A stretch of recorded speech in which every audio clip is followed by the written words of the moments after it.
Greetings, humanoids of the internet. My name is Bob, and this is episode 40 of Journey into Space.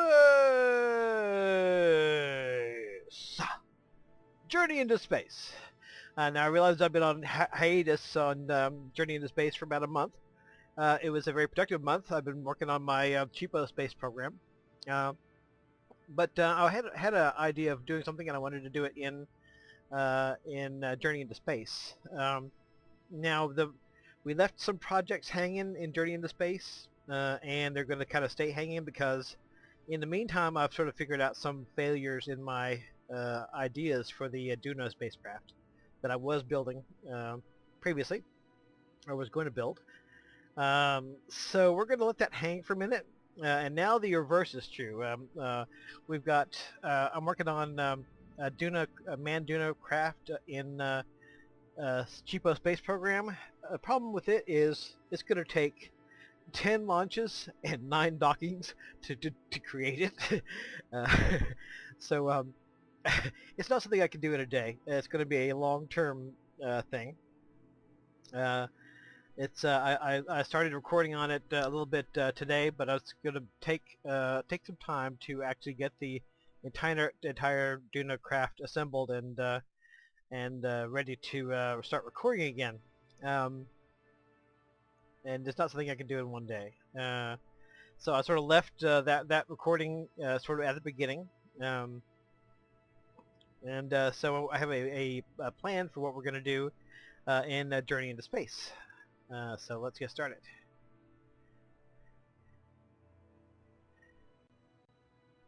And back to our Astro Unlimited. I don't even know what flights we have in progress here. Lots. Okay. Yeah, I'm not even going to start digging into that. Now, I started thinking about how much I dislike the mainsail, the big mainsail engines. I mean, they are big and they are powerful and all. They are also heavy, and they overheat like a motherfucker. So, not my favorite engines. And so I was thinking about, what I could use instead of a mainsail engine for a rocket. So I thought about the SpaceX Falcon 9. So I thought about, what if I could somehow stick a whole bunch of regular engines, medium-sized engines, on the bottom of a big old fuel tank. And so that's what I did.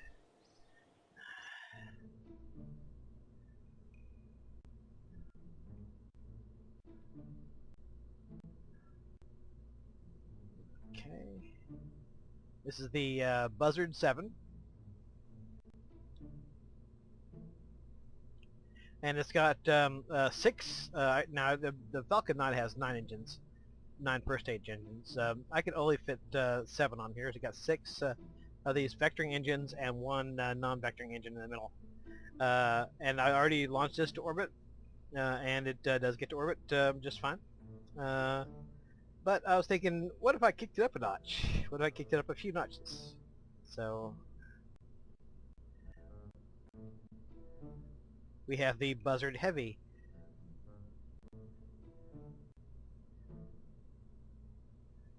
I have partially tested this. The problem with my previous test was that these side boosters crashed into the base of the main booster and ripped off some engines. Miraculously, it still kept on going relatively straight after that, but I figured that was a sort of a critical flaw. And so I have I'm putting some Separatrons on there, but I have not yet quite arranged my staging here.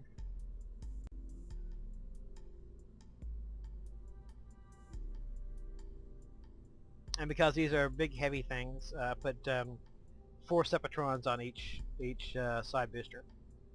And assuming that this works out, I'm going to go for 4 strap-on boosters, which means I believe that I could get my get a Dunacraft similar to the one that I was trying to create piecemeal before, up all in one go, pretty much.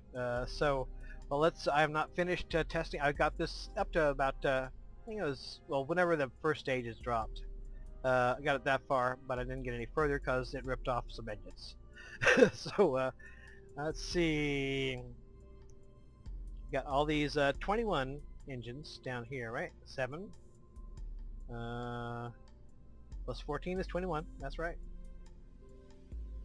And that's that. That's that. That's that. I got a regular vectoring engine here. I got the Poodle engine there. Right now, all this is just inhabited dead weight for testing this rocket with. And hopefully, if it proves able to work, I will put more and more weight on it to see how it handles that, and see, sort of get a grip on how much stuff it can actually get into orbit. And then we're going to do this with 4 strap-on boosters. Alrighty, save and launch. This is sort of the reverse of what I'm doing in Cheapo Space Program, which is making gigantic rocket boosters instead of assembling everything in orbit. Okay. We got Roby, Gusrick, I seem to recall Gusrick from somewhere, and Lemdan Kerman. Okay, throttle to maximum. Hope you guys enjoy the ride. SAS on. Like I said, I've taken it as far as the first stage separation, or the side booster separation, before. I haven't taken it any further, so we'll see how it goes. In 3, 2, 1, let's go. Oh yeah!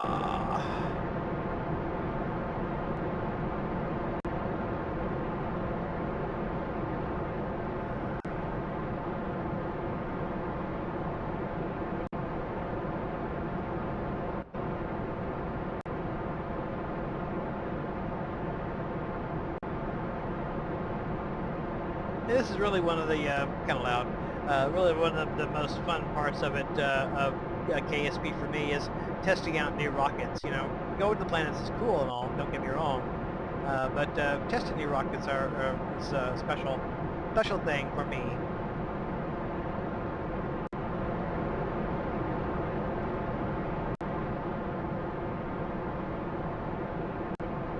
Alright, where are we at? We're sucking that one down.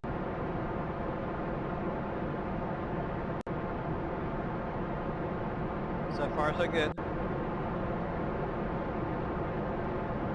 I have a little tank down here, so, but it's not going to last long.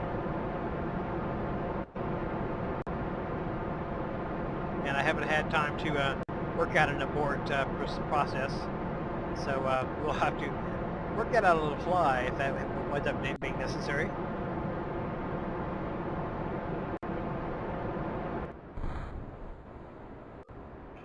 Okay, do our gravity turn. Not like that. Very nice. Sort of stabilize there. Thank you. Let's go ahead and drop our tanks. Okay, that worked very well.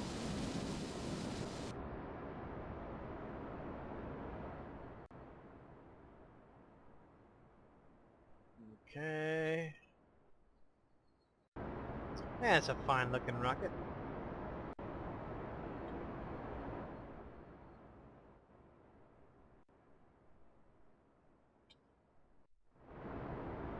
A little slow on the acceleration, but it's big. That's sort of to be expected.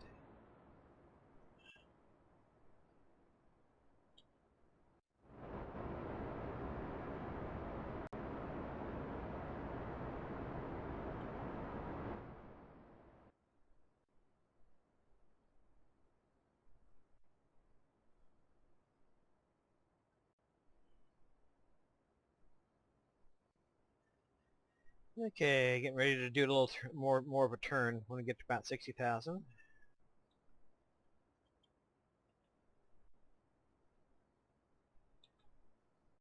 Handles very nicely. 71. Now it doesn't handle at all if you don't have the little thrust going.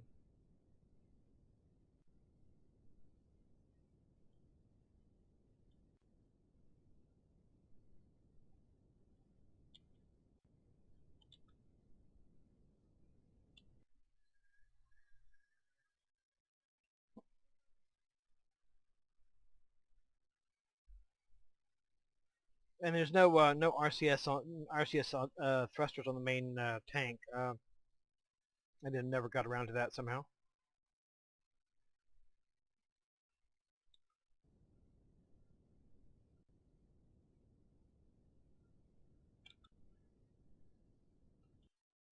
Hey, okay. Then throttle up. And I can push this all the way out to 100% thrust without any kind of problems.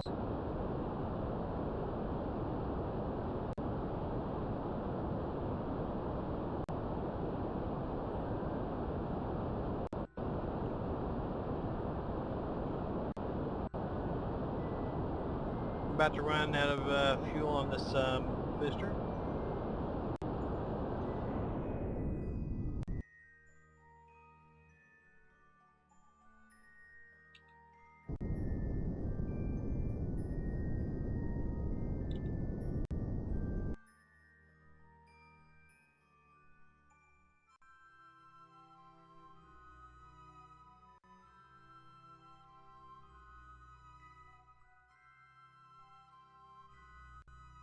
Okay. A little bit of thrust to get myself lined up, and then full thrust.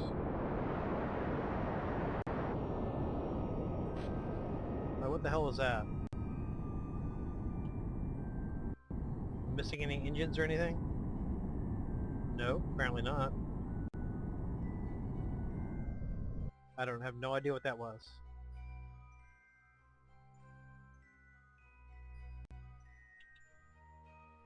Wasn't a sonic boom because we're in space.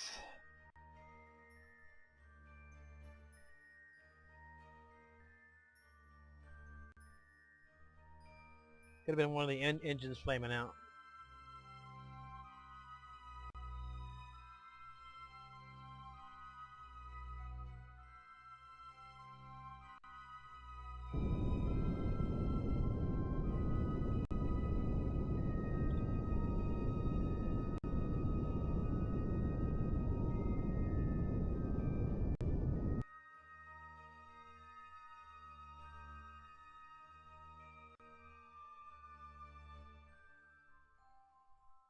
Yeah, no telling what that was.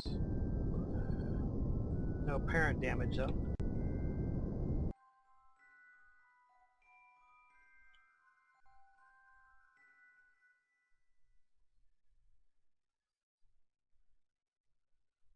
Oh yeah, no. Okay.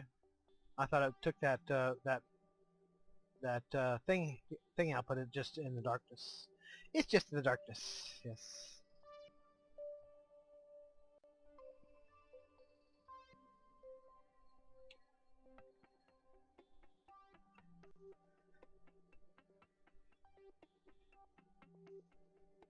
It's kind of bobbing up and down a little bit.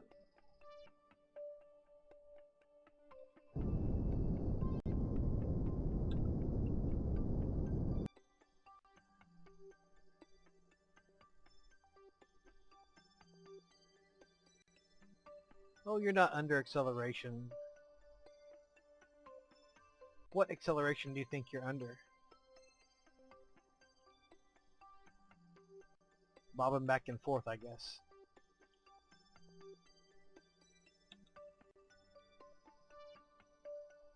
What acceleration are you under? You're not under any acceleration. Okay. Gravity, I guess, is the only acceleration that is. It's maybe it's because it's so large. Gravity is causing it to act as though it's under some sort of acceleration force. Now we'll catch hell to getting it to point right way. Okay, it's coming back.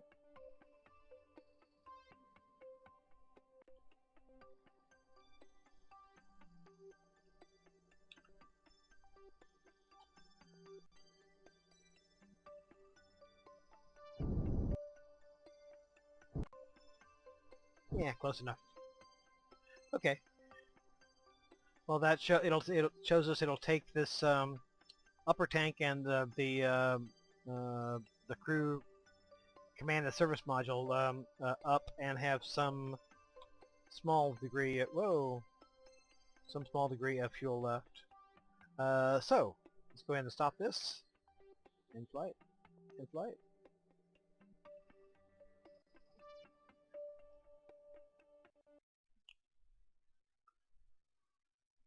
And let's kick it up a notch.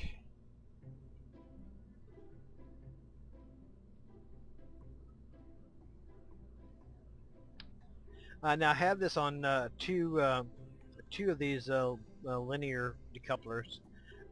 Amazingly, it doesn't seem to cause that much of a problem. And hopefully that will still hold true once I replicate this on the other side.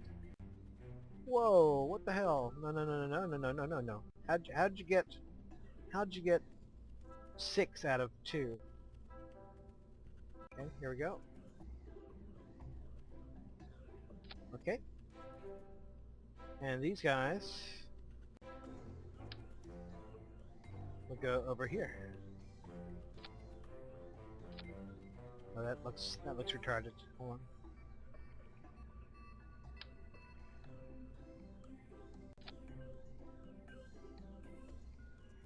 Yeah, it still looks retarded, but I'm about prepared to live with it. Let's see. Let's stop. See if we can make this a little bit better. Alright, is that square? Yep. Yep, it is.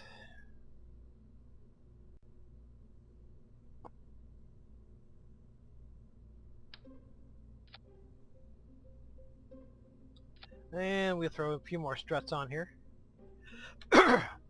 Remember the Journey into Space motto, if it can't be fixed with struts, it can't be fixed. Actually, that's cheapo space program motto, but same thing, whatever.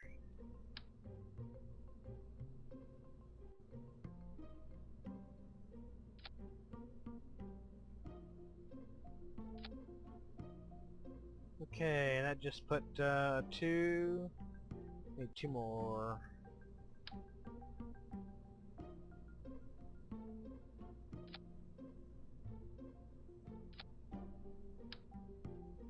Or 3 more, rather. Okay. More around here. And here.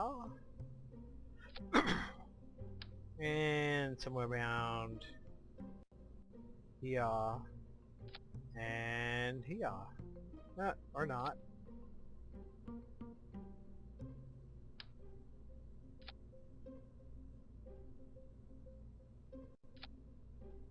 Okay. This will be the Buzzard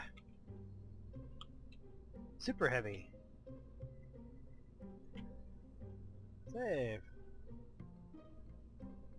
Oh, and we need to make sure that the staging is right. And it's not. Okay, these guys gotta go first.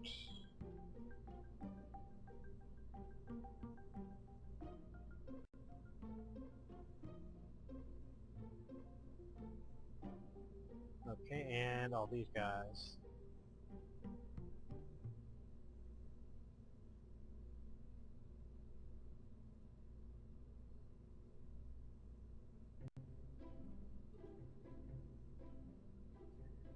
And these guys.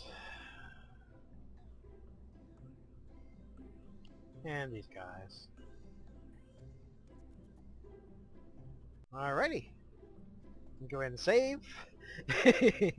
Yeah. Okay, yes, it worked fine. Not a problem. It'll work like a champ. Yeah, sure it will. Okay. Probably ought to put something on top that's like very much heavier than what I've got. Just sort of make a proper test of it.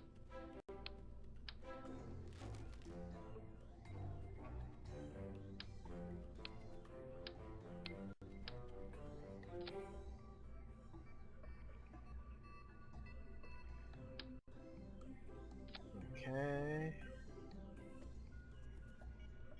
Now, in a perfect world, this thing will eventually be capable of lifting an entire Juno spacecraft up in one go, is what my hope is. Because after I do the cheapo space program Juno mission, I'm not going to want to dock anything for a while. Docking 10 or 9 dockings, 10 launches. It's going to fill my need for docking for quite a while. So I think in Journey into Space we're going to see if we can just throw it all up there in one go and then worry about reusability afterwards. Which actually reusability shouldn't be a problem. Speak up. Okay. Save and launch.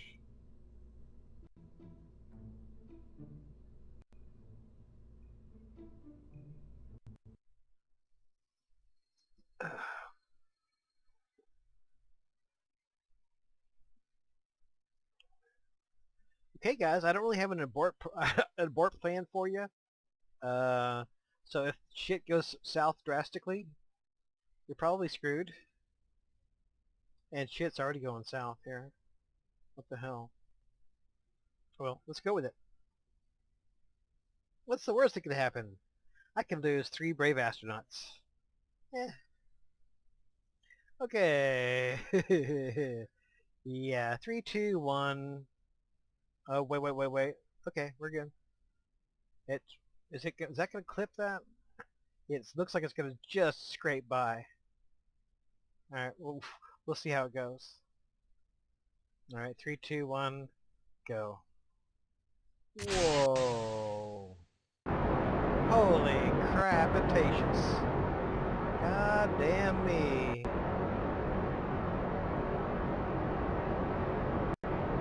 It today is flying.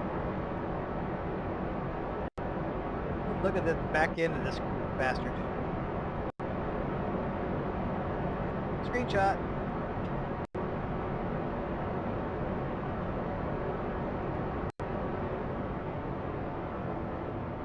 I assume that's the sound barrier I just broke, rather than some part of the ship.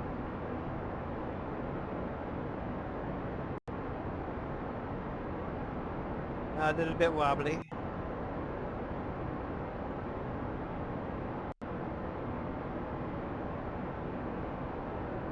Gusrick seems to have a pretty fair appraisal of what the hell's going on here.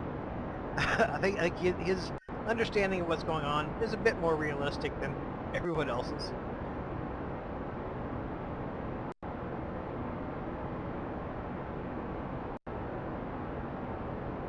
Yeah, Gusrick, I think you're the biggest brain of the bunch of them, or maybe the only one that has a brain.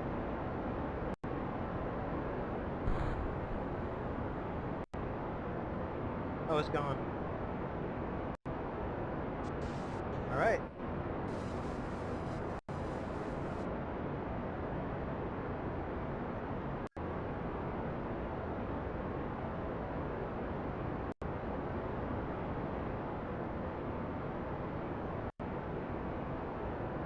So far, so good.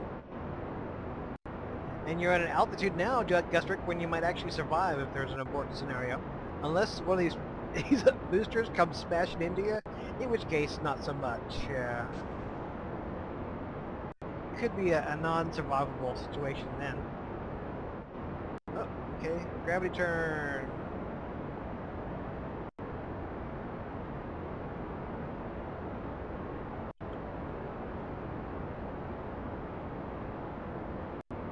All right, well, looking pretty good.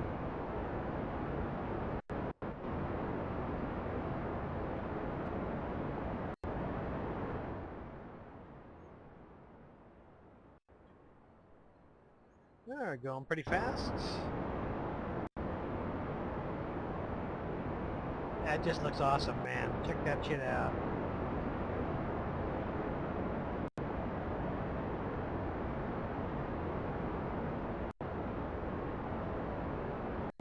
I guess I'd make sure I'm not gonna... Uh-oh, lag. Okay. I'm not gonna overshoot. Whoa, whoa, whoa, what the hell? Okay. That was that then.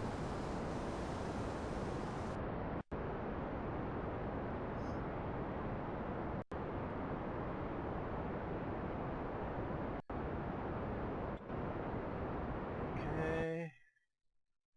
Get tilted over. Or not.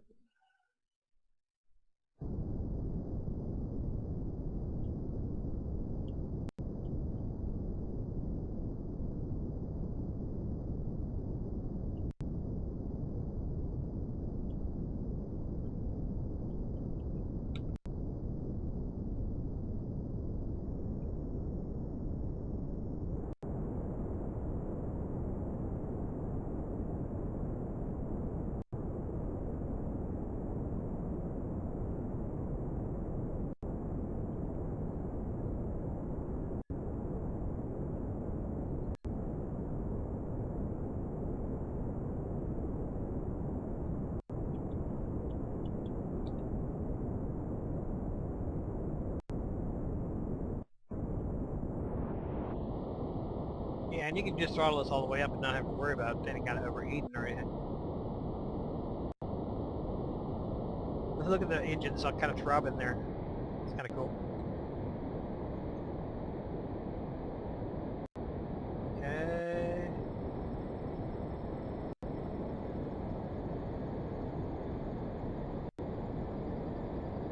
Okay.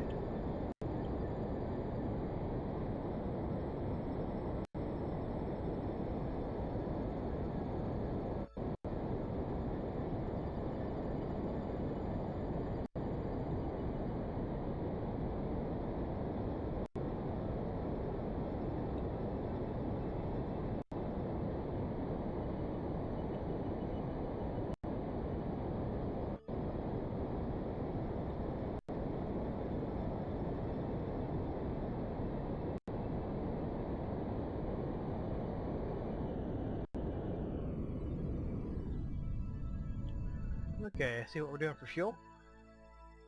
We still have a little bit left in this tank, about a third of this tank full.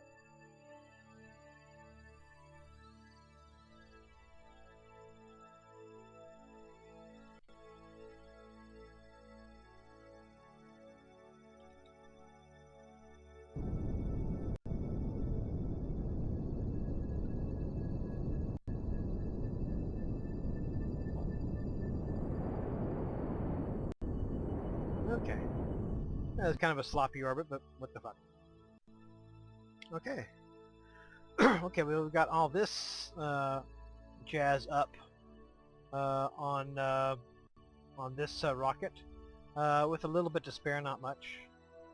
So I'm thinking that probably I could probably launch my Duna rocket even as I had planned, or something close to what way I had it planned, with the habitation module and all that, with this rocket pretty easily. And if it winds up that I need to dock two of them together, that's not a problem.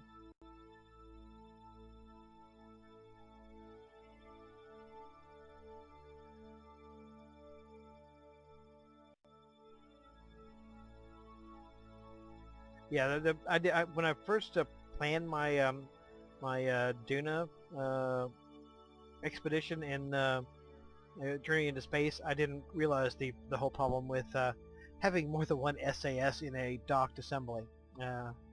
So, yeah. So I found that out the hard way when I tried to dock up the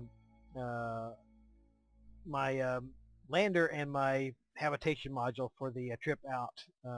It was wobbling very, very badly, and I sort of confirmed that in my cheapo space program with my Palyut station, which wobbled very severely. So, and if you leave the have only one advanced SAS, seems to not have the same problem. So, uh, that's that. I think that's that. This for this episode. Guys want to step out and take a bow or anything? Let's see. Gustrick, buddy, you were screaming like a banshee the whole way up, and you're doing it now. In fact, let's get you out there and take a little walk. Yeah.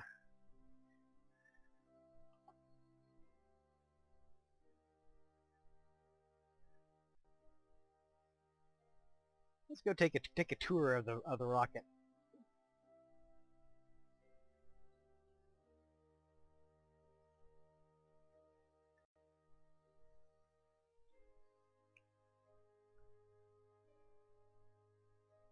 Uh-oh, starting to rotate.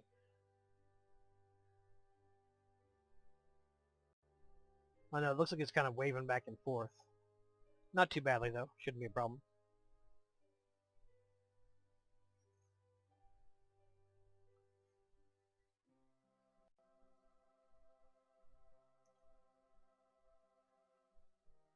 Fine piece of Kerbal engineering.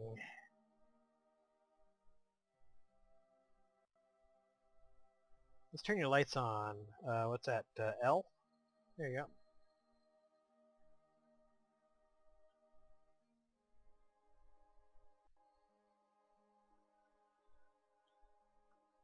go. The engines are still throbbing.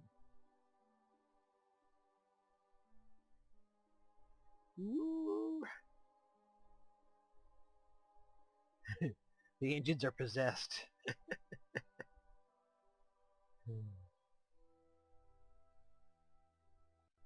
Yeah, don't get too excited there, bud.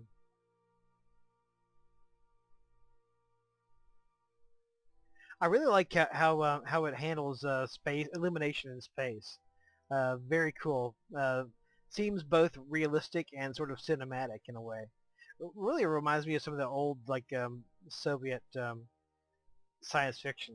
Like there's one where they're on a trip to Alpha Centauri or something, and they encounter an old derelict spacecraft. And anyway, uh, cool beans. Nope, no, go wrong way.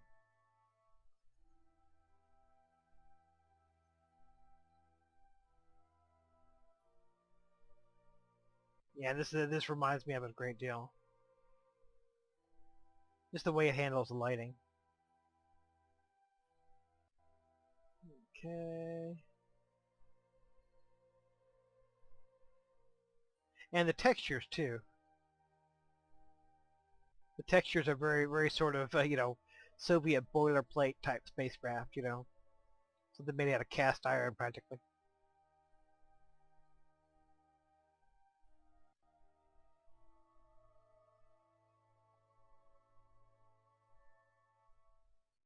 Okay, grab.